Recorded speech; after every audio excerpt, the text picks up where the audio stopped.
Halo semuanya, kembali lagi bersama saya Michael. Di video kali ini kita akan melakukan update market crypto dan kita akan menjawab ya, apakah market di dalam bear market saat ini? Ya, kita sudah memasuki fase bearish atau belum? Gitu. Lalu kita akan bahas juga mengenai kira-kira apa yang menyebabkan penurunan ini gitu ya untuk market crypto sendiri ya. Jadi kalau misalnya teman-teman suka video ini, jangan lupa tuh share videonya, like ataupun subscribe teman-teman. Jadi saya rajin juga untuk update ya market crypto, mau itu down, mau itu naik, kita tetap update juga. Jadi ya leave a like, leave a support atau bahkan komen juga teman-teman.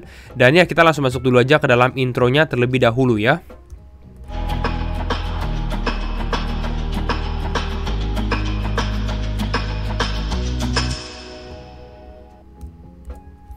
Oke, ya, coba kita lihat untuk overall market crypto sendiri. Ya, saat ini kira-kira bagaimana? Karena kita memang lihat bahwa market turunnya 10,7%, bahkan Bitcoin saat ini sudah diangkat 83.000 lagi dari 90.000 ya kemarin. Jadi kalau teman-teman nonton video yang terakhir Crypto Recovery, saat ini justru mengalami penurunan lagi. Ya, memang naik turunnya itu cukup signifikan dan cukup cepat juga gitu ya Kak. Jadi kalau teman-teman nonton di video saya sebelumnya di sini, saya sempat bahas gitu ya bahwa ya ini bukan artinya kita langsung bull run, jangan FOMO juga teman-teman. Bahkan kita membuat skenario bahwa dia untuk revisit gap tersebut dan memang sudah hit juga di area kisaran 85.000, bahkan udah sekarang udah di bawahnya. Nah, jadi kita akan bahas lebih dalam juga teman-teman. Kita kalau lihat altcoins hanya Pi doang ya yang mengalami kenaikan, tapi rata-rata mengalami penurunan. Ya di sini kita lihat ada Wave, ada Sonic, ada Virtual, Ondo, Jito, Lido itu mengalami penurunan bahkan 20%.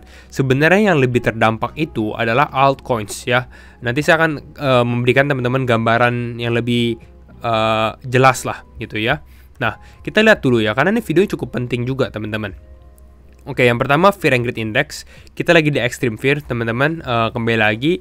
Bahkan sekarang kita di 15 gitu ya secara ratingnya. Kemarin tuh 10, sekarang di 15. Jadi belum separah kemarin. Tapi sebenarnya Bitcoinnya iya nggak separah, tapi altcoinsnya itu lower low, yang membuat lower low. Jadi penurunannya lebih dalam dari sebelumnya.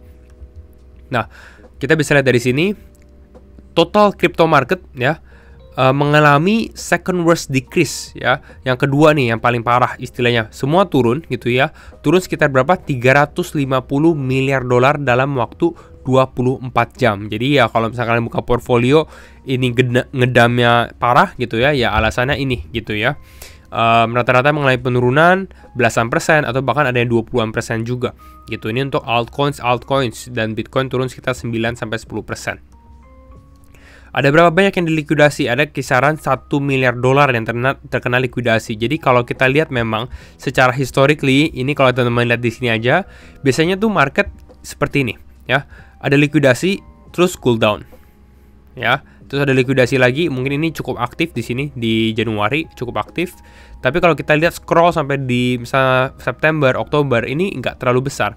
Nah, tapi kita bisa lihat activity-nya udah mulai pick up gitu ya di beberapa hari terakhir, bahkan 1 minggu ke belakang. Kalian bisa lihat jumlah likuidasi yang ada di dalam market ya, jauh lebih tinggi dibandingkan sebelum-sebelumnya gitu. Oh, Senin kemarin mengalami dump, kena likuidasi nih, long terkena likuidasi. Hari ini long terkena likuidasi lagi. Jadi ada activity. Bahkan kemarin short yang terkena likuidasi pada saat Bitcoin naik. Ya, jadi dua arah sama-sama hilang semua, keberantas gitu ya kalau teman-teman buka posisi. Ya kalau misalnya kalian buka futures. Makanya memang harus hati-hati juga sih. Nah, kembali lagi disclaimer on and do your own research. Setiap analisa, setiap berita-berita juga di sini kalian harus do your own research dan ya non financial advice juga gitu. Nah, kita lihat dari sini kenapa market mengalami penurunan. Ada beberapa hal. Salah satunya dan yang menurut saya paling penting itu adalah tarif, teman-teman ya.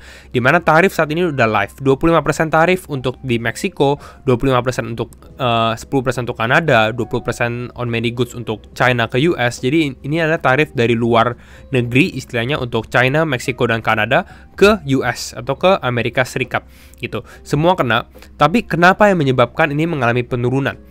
Ya, jawabannya adalah beberapa market participants itu mereka masih expect bahwa mungkin akan ada delay kembali gitu, delay kembali untuk tarif ini. Ya, karena kalau misalnya kita flashback sedikit, kalau teman-teman nonton video saya minggu lalu ya, kalau nggak salah di sini Last Crash ataupun di ya beberapa video minggu yang lalu, di mana Trump baru announce ya akan ada tarif. Lalu market bereaksi negatif. Nah, nggak disangka 1 minggu kemudian tiba-tiba langsung sudah diimplementasikan, sudah langsung live gitu. Ini yang menyebabkan mungkin market shock gitu ya. Market lebih shock karena kok secepat itu gitu ya. Jadi alhasil kenapa mengalami drop. Makanya dropnya ini sebenarnya bukan di kripto doang, tapi di stock market juga mengalami drop. Kalian bisa lihat di sini. New York Open ya, stock market buka, market saham New York ya buka, lalu masih oke-oke aja. Makanya Bitcoin kalau kita lihat ya kemarin malam itu masih oke-oke aja, menjelang midnight gitu ya, tengah malam mulai ada selling pressure, turun. Dan Bitcoin, kripto-kripto juga ikutan turun. Tiba-tiba subuh-subuh baru boom, mengalami penurunan yang besar. Bahkan S&P itu mengalami penurunan 1,5 triliun dolar. Ya, sedangkan kalau untuk market kripto 350 miliar. Ya, jadi overall ini impact semua, bahkan impact juga untuk beberapa market internasional juga ya, karena Trump punya tarif ini nanti akan masuk lagi ke Eropa dan lain-lain, itu akan efek seluruh dunia. Nah, kalian bisa lihat dari sini juga gitu ya, perbedaan ini kalau misalnya ini tarif dari US, dari China ke US gitu. Jadi tarif untuk China istilahnya ya, dimana waktu Trump menjabat gitu ya, dia mengalami kenaikan ya. Ini untuk tarifnya, percentage tarifnya gitu. Ini waktu 2016, 17, 18, 19, 20 gitu ya. Nah, jadi Trump naikin tarif China gitu ya. Ini pada saat dia menjabat. Lalu datar. Ini waktu si Biden menjabat. Trump menjabat lagi 2025, langsung dinaikin. Februari 2025, Maret 2025. Jadi ini yang terjadi di dalam market. Kalian bisa lihat kenapa market shock gitu ya, karena perubahannya sangat cepat ya. Nah, kalian bisa lihat juga dari sini volatility indexnya teman-teman, dimana dalam 1 bulan terakhir aja itu kenaikannya 54%. Volatility index atau VIX ini measure apa sih? Dia mengukur apa sih? Dia mengukur volatilitas di dalam market gitu.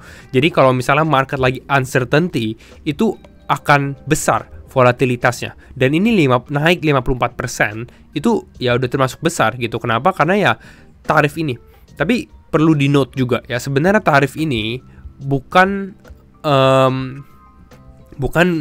buruk istilahnya ya, bukan artinya US ini akan resesi atau gimana. Ini bukan sesuatu yang buruk juga ya. Secara short term ini akan lebih kalah shock, tapi kalau misalnya kita lihat secara long term ya, itu jobs ya, pekerjaan-pekerjaan akan dibuat di dalam Amerika sendiri. Kenapa? Karena ya mereka kalau menjual lebih baik dari dalam negeri, nggak import, karena import itu kena tarif. Kira-kira seperti itulah.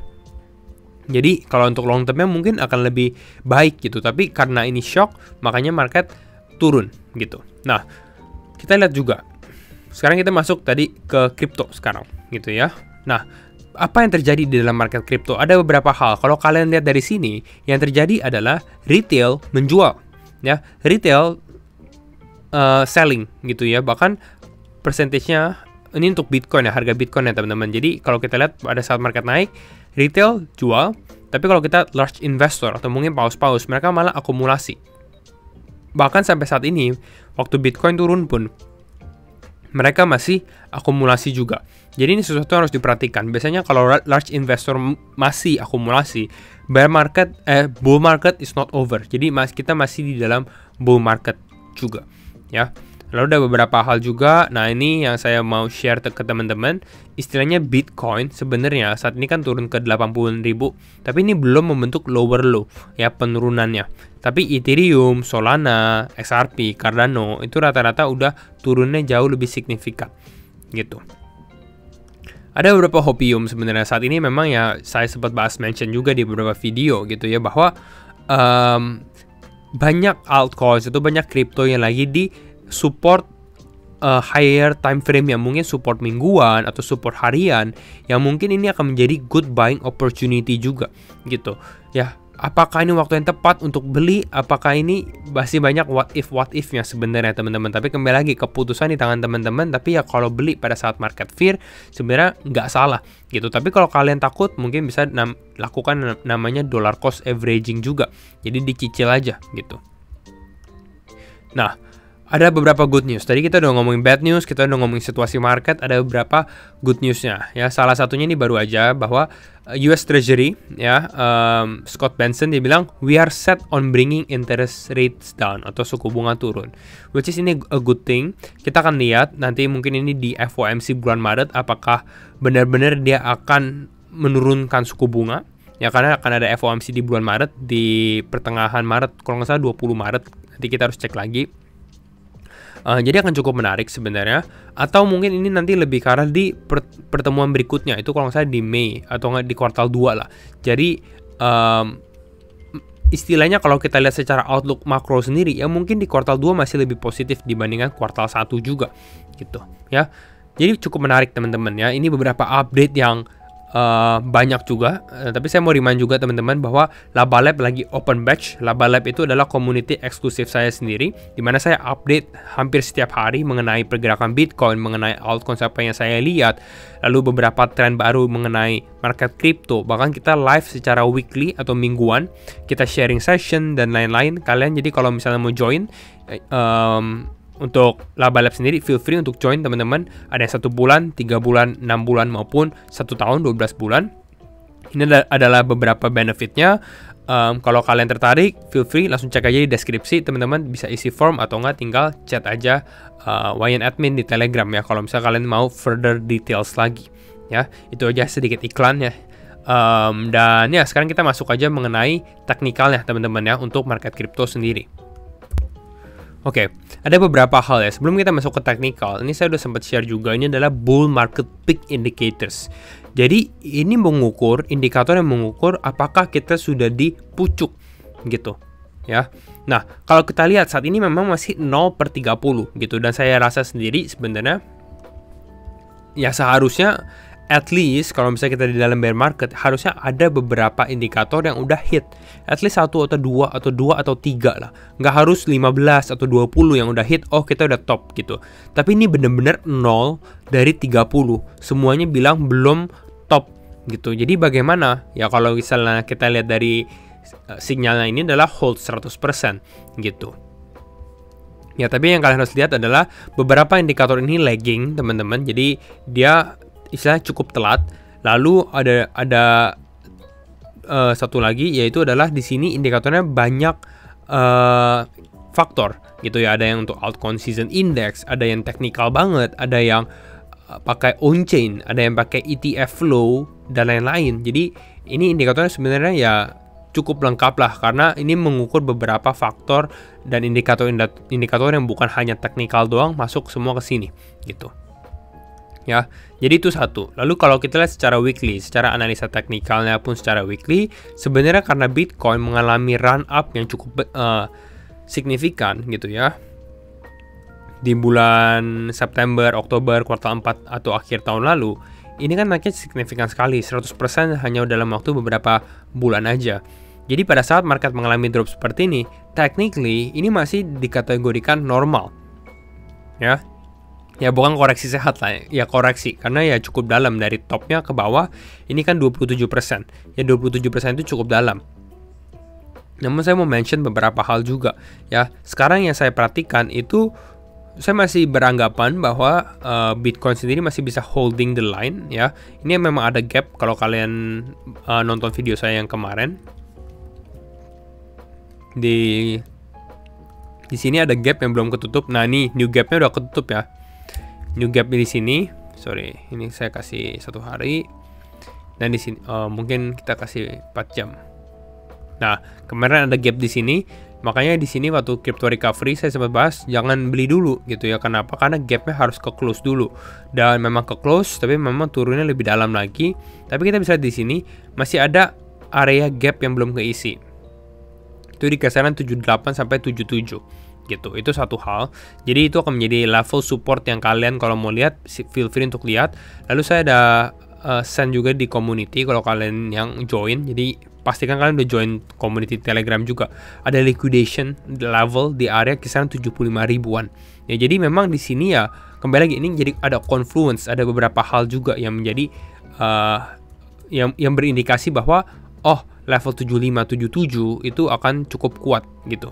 Nah, Lalu, nggak hanya itu, secara weekly sebenarnya ya, kalau kita lihat, exponential moving average 50 ini akan menjadi strong support level juga. Dan akan menjadi level yang sebenarnya cukup menarik untuk membeli Bitcoin. Gitu. Jadi kalau kita lihat saat ini, level EMA 50, kemarin nih, pada saat Bitcoin turun pelan-pelan di sini, ini kan dia staying above exponential moving average 50-nya. Gitu. Nah, sekarang exponential moving average 50-nya itu di angka 76.000. Jadi kita bisa perhatikan juga. Ya, bahkan kalau misalnya dia turun ke 76.000 atau bahkan 75, kalau menurut saya ini masih tergolong ya udah normal aja, kecuali kita broke and lose structure gitu ya. Mungkin kita di bawah break 70 itu saya akan was-was gitu. Possible mungkin sedikit telat ya, bahwa oh kita udah masuk bear market. Cuma saat ini ya bisa dikatakan untuk kita naik lagi, technically kita masih bisa dikatakan kita di dalam bull market gitu. Tapi pada saat supportnya broken, supportnya loss, ya udah, karena kita ada beberapa indikator dulu nih. Kalau misalnya kita membahas mengenai bear market ketika Bitcoin turun dari 90.000, itu sama sekali salah gitu. Kenapa? Karena sebenarnya 90.000 ini yes kita turun dari support, tapi bukan berarti kita masuk bear market gitu. Ya mungkin ini aja, videonya udah terlalu panjang juga teman-teman. Jadi kalau misalkan kalian suka video ini, jangan lupa untuk share videonya, like ataupun subscribe juga teman-teman. Semoga membantu dan ya keep on pushing. Dan ya semoga kita bisa kembali lagi recovery. Dan ya, and see you all in the next video. Bye bye.